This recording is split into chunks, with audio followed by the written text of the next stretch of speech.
So I just finished Avatar for the first time recently, like a week ago, and I haven't really been a part of very much Avatar discussion, like some stuff, but I have a few takes that I think are pretty hot. I guess let me know in the comments if these are if they're hot or not. If these are cold takes, just let me know. But yeah, I'll get right into them. Okay, take number 1 is that I don't like any of the official relationships very much, or any of the final relationships, I guess. So like Sokka and Suki is probably my favorite of like the main 3, and it's just okay. Like I like the fact that Suki sort of helped Sokka improve as a person. I think my favorite moment between them is on like the snake bridge episode where Sokka's being all protective because of what happened to the moon girl. But then, he has to sort of learn to hold back a little bit. But then, like, there's also sort of this implication that he feels like he can't, like, move on and, like, be with Suki because of, like, the moon girl. Like, there's the one scene where he, like, can't kiss her underneath the moon. But then, like, they don't really, like, elaborate on that. If they had elaborated on that, I'd be a happy boy. But they don't, and it's okay, because it like, works anyway. But, I don't know, I just think Sokka and Suki is, it works, but it's a little bit boring. It's like they both respect each other. I buy into the idea that they both like each other, but it's just it's not the most interesting dynamic. Like, as soon as Suki gets in a relationship with Sokka, she kind of runs out of interesting things to say. Okay, Aang x Katara I liked for most of the show until I saw the whole thing play out, and now I've changed my tune, because, like, in the show, like, they make it pretty obvious when characters are into each other, and it was very obvious from the beginning that Aang was into Katara, but, like, I don't think at any point in the show, like, I bought into the fact that Katara liked Aang back, at least in the same way. Like, they always talk about, like, Aang being insecure that Katara likes him like a younger brother, but, like, but she totally does. Like, if you watch the way that she, like, interacts with him in the show, it's like, that's the energy. It's never, like, there's never a moment where I'm like, oh, Katara thought about him that way at first, but then at some point it, like, changes, and she thinks about him, as an equal, and she starts to develop a little crush on him. Like, I never see Katara crushing on Aang, and, like, I think the scene that's, like, the worst for them is the one in the second to last episode, or at least the one before, like, the big, like, mega episode that's, like, the Sozin Comet thing, is like, at the theater, where, like, Aang's all insecure, and he's like, I kissed you, so I thought we'd be together. She's like, no, I need to think about it. And then he kisses her again anyway, and then she's like, I told you I need to think about it. And then he's all like, man, I'm dumb stupid. And then that's it. And they never address it again, because the next time they talk is at the end of the series. And it's like, I don't know, I don't like it very much. It would be better if, like, Katara actually, like, had some kind of arc where, like, she went from being more, like, motherly and doting to, like, actually,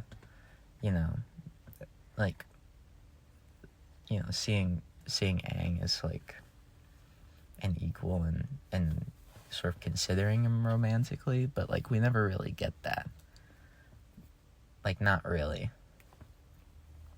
So, I don't like that one very much.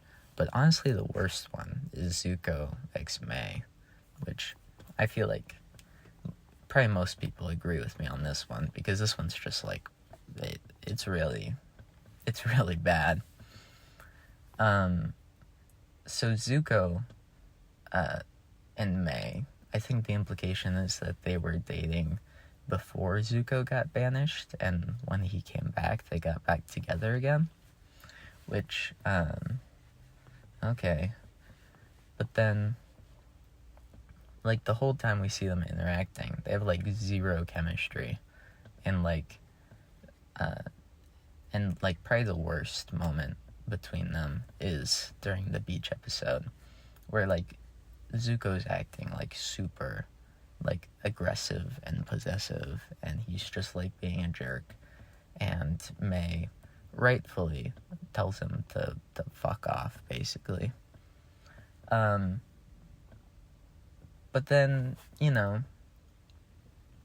later in the episode, after they, like, drama dump, they just, like, get right back together. And it's like, you know, Zuko didn't do anything to deserve that. Like, I get you understand each other better now, but, like, he's still acting like a total, like, dipshit.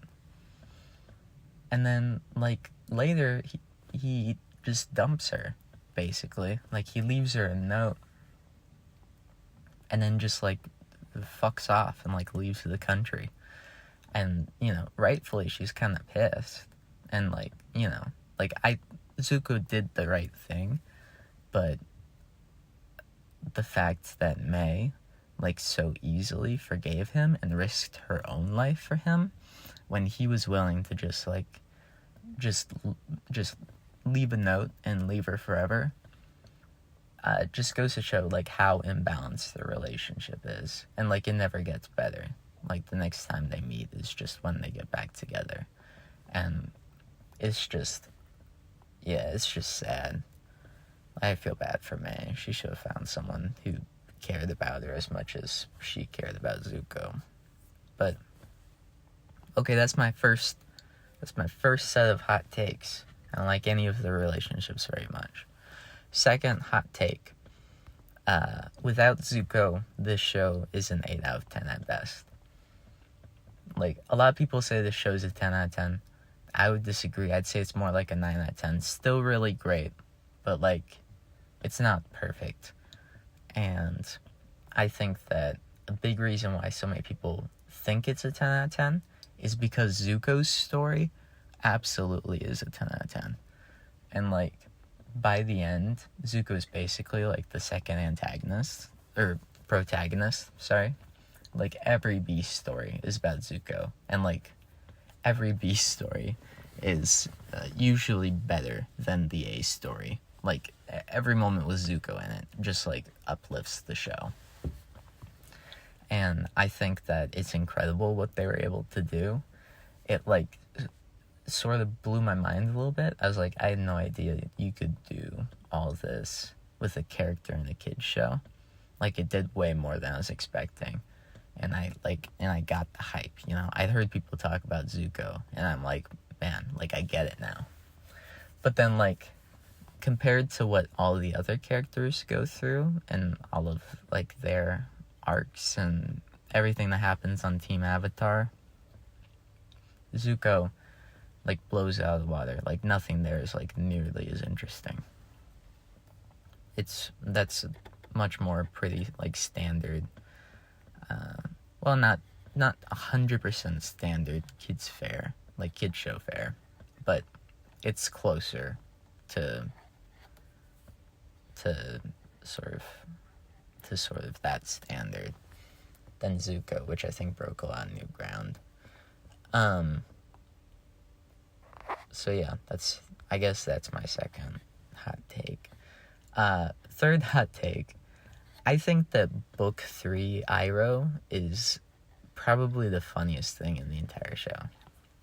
Because, okay, I get what they're going for.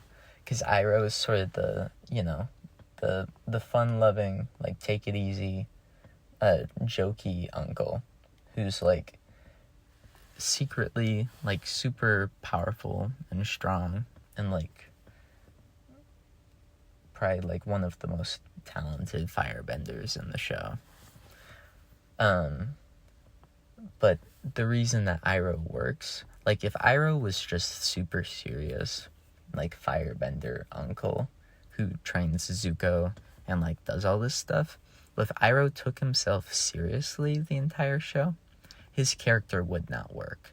His character would be boring, I think.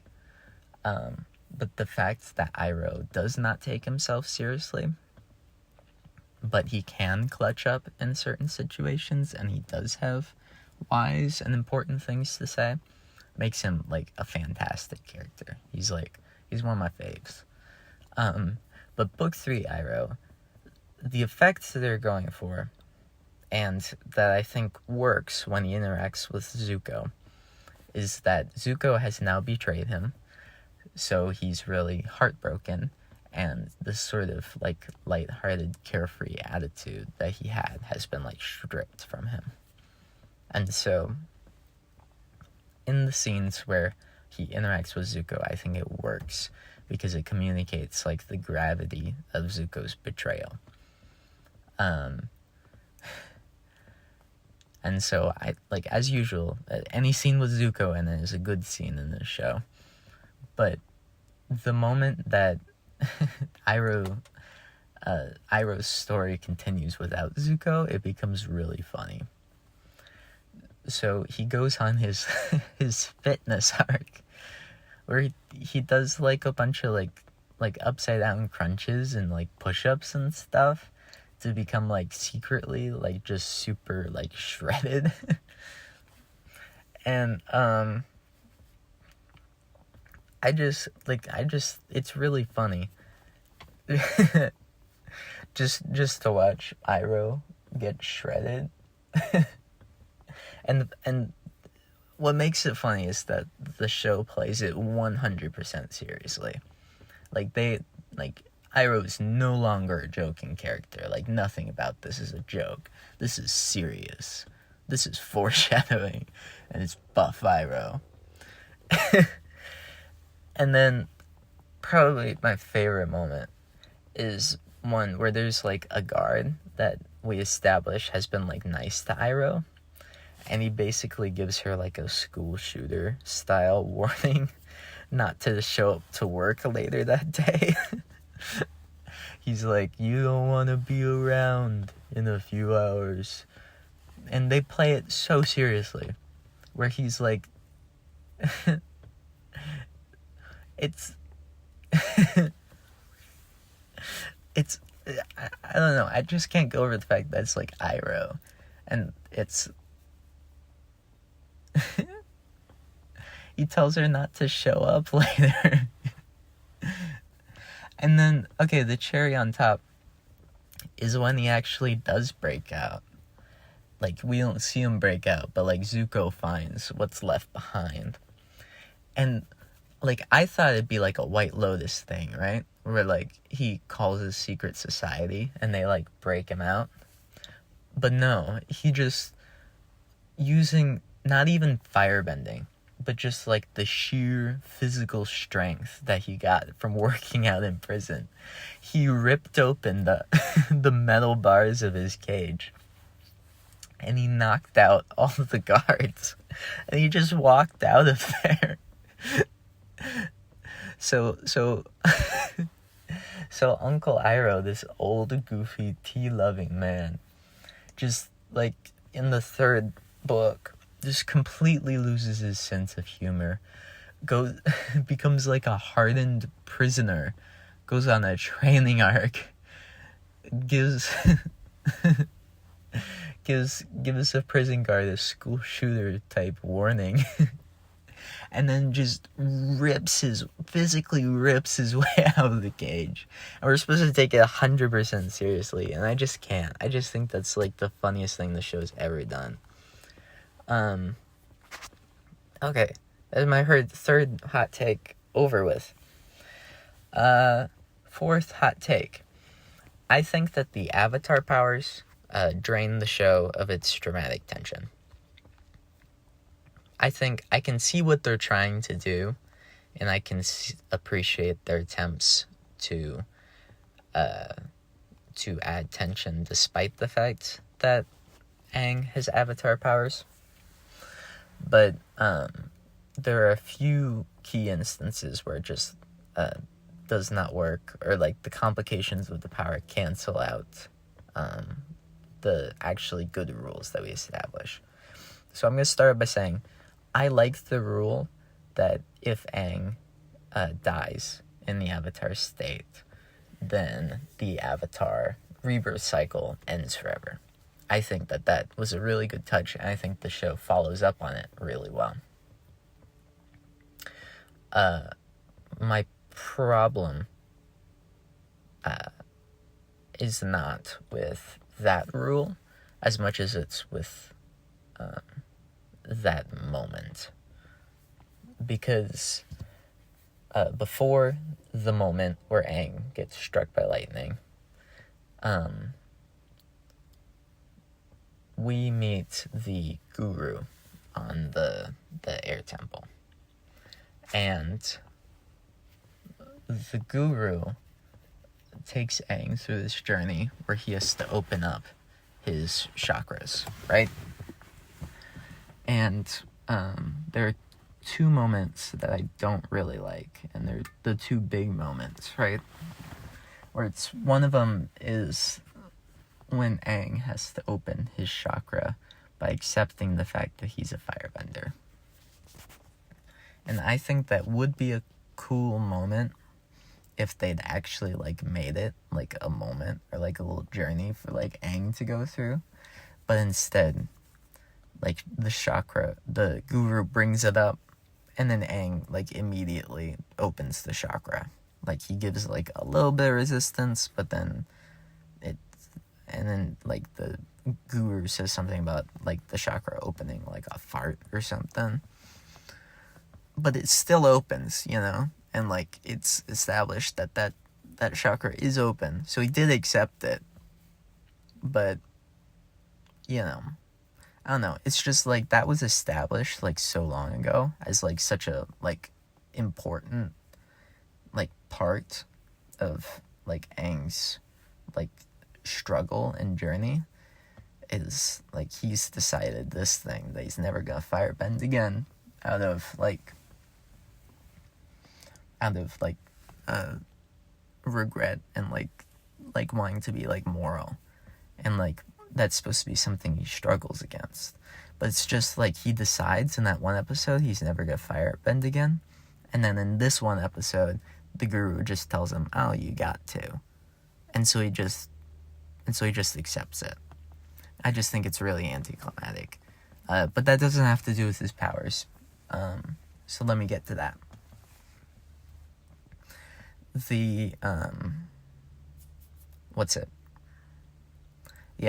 last thing he has to do is he has to basically leave behind like what tethers him to like the mortal world or whatever. And so he has to basically like stop caring about Katara in order to be in the Avatar state. And to be in control of the Avatar state, I should say. And so he really doesn't want to do this, but then he eventually does. And while he's in the Avatar state, he can see that Katara is in danger. So he leaves before he opens up his last chakra. And the guru tells him that if he leaves now, then his chakra will be locked forever, and he will not be able to enter the Avatar state. But Aang leaves anyway. So I thought that the takeaway was, okay, this is a permanent consequence. Aang will not be able to enter the Avatar state again. And he's going to have to rely on, like, what he learns in his training, and, like, only that to, beat Ozai and do all that. But then they get in the fight underneath Ba Sing Se, and they're about to lose, and he sees Katara is about to get hurt. And Aang says, "Sorry, Katara." He sits down, like throws some rocks around himself, and then he opens his chakra there. And so now I'm like, wait, I thought the guru said that his chakra was locked forever and that he can't go into the avatar state again. And also the thing that gets him into the avatar state, the chakra that he locked, was because he cared too much about Katara. Which, okay, going back, it's dumb that the avatar, who's supposed to be the bridge between, like, the mortal realm and the spiritual realm, would have to stop caring about the mortal realm to enter the spiritual realm. Like, I think that's kind of dumb. It feels a little contrived. But then Aang, he cares about Katara, so he says, "Sorry, Katara," and then willfully stops caring about Katara, and then unblocks his chakra anyway. And it's like, okay, so what was all that stuff the guru was saying about them when he was like, you can't use the avatar state ever again. And then, this is the moment where you get struck by lightning. And it's supposed to be like an oh shit moment. But I was so preoccupied trying to figure out, like, how exactly this whole, like, chakra avatar state thing worked and, like, what the actual rules are, that it took me, like, a minute to actually realize, like, how seriously we're supposed to take the fact they got struck by lightning. Like, I saw him get struck, and, like, this is what I mean, like, it would be good if our only rule was, okay, if Aang gets killed in the avatar state, then the rebirth cycle is broken. If we only had that to worry about, then the moment they turned into the avatar and got struck by lightning, I would have been like, oh shit. But instead, the moment he turns into the avatar, I'm like, wait, he can do that? And then he gets struck by lightning, and then, like, the moment doesn't hit as hard for me.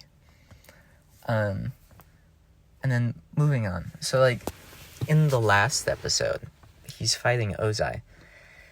And they do all this work to try and hype up Ozai. I think they do a really good job of making him imposing and scary and having all this dramatic tension in the sense that we know the consequences if Aang does not do this will be great. But no matter how hard they try, the one thing that they cannot convince me is that Ozai has any chance of winning in a fight with Aang. Like, even if Aang isn't, like, the best at every element, he still knows every element, right? It's like, to me, like, Ozai never really had a chance. Like, he could have shown up, like, fully mastering, like, 2 elements and probably beaten Ozai in a 1v1, right? Because it's just, like, you get so much more space to, like, play around the other person, And, like, Ozai's powerful, but his most powerful move is the lightning. And the moment that Aang learns how to redirect the lightning, like, it's basically over, right? Because, like, Zuko could have killed Ozai, like, in the scene where he confronts him. Like, literally all it took was Ozai shooting the lightning at Zuko, and then Zuko redirected it to the side. But had he redirected it at Ozai would just be dead. Like, we forget he's just a guy. Like, he's a powerful firebender, but that's not why we're fighting him. He's not, like, the most powerful bender. He's just an evil king who also happens to be really good at firebending, because that makes for a fun finale. And so, like, I really wanted to see, like, Aang go up against Ozai and, like, using the things he's learned in his training, like, beat Ozai. But instead he does the thing that we all kind of knew was going to happen, which is, like, they fight for a while in, like, their normal states, but then Aang gets backed into a corner, and so he has to activate the Avatar state. Which, like, from the beginning, the Avatar state has been able to bend all 4 elements. Like, we see in the very first episode how he, like, water bends himself into an iceberg. And so, like, really what this tells us is, like, after all this training, Aang didn't get powerful enough to beat Ozai. But the moment that he was backed into a corner, he just reverted to the Avatar state, which he had this whole time, and that gave him the power to beat Ozai. So really in the first episode, he could have flown directly to, like, Ozai's palace and just activated the Avatar state and beat him. And then the energy bending thing, actually, like, I think they introduced the idea probably too late, but it kind of feels like maybe the writers wrote themselves into a corner where they didn't want Aang to kill, but, like, they didn't have a good out, and so they had to come up with something new.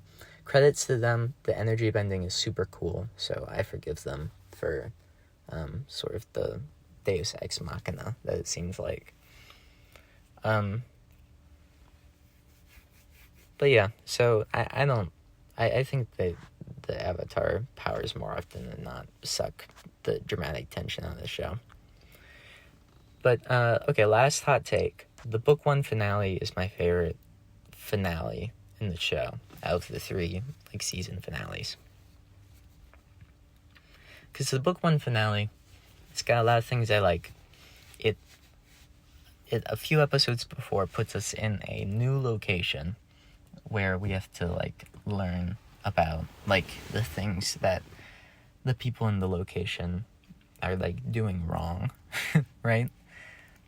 Which, in the case of book 1, they do a really good job of tying it together with the rest of the season thematically, because, like, the main thing with the Northern Water Tribe is that they're super duper sexist, like their whole society is, and a big theme of the first season is like sexism and, like, dealing with that.